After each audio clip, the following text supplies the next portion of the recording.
Museum nightmares unleashed. They always told me the night shift at the museum was the easiest gig in town. Quiet halls, artifacts frozen in centuries-old silence, and nothing but my own footsteps echoing back at me. But as I walked my rounds last Thursday, the metallic tang in the air seemed sharper, heavier, like the suits of armor in the medieval wing were sweating through their iron skin. I brushed it off as nerves, until I noticed one of the helmets was facing a different direction than before. And then I heard it, a deep, shuddering inhale, right behind my ear, so close I could feel the cold draft on my neck.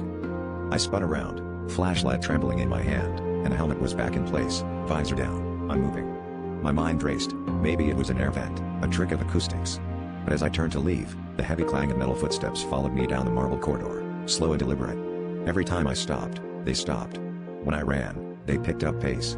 Desperate, I ducked behind a display case, the glass fogging with each terrified breath, as the footsteps closed in. I heard whispers then, muffled and ancient, seeping from the cracks in the armor. They spoke in a language I didn't recognize, but the words twisted in my mind, urging me to look, just look. Against my will, I peeked around the case and the entire row of suits had turned to face me, empty eye slits glowing with a dull, unnatural light. My radio crackled, but all I heard was static and the same guttural breathing, as if the armor itself was inhaling the last traces of my courage.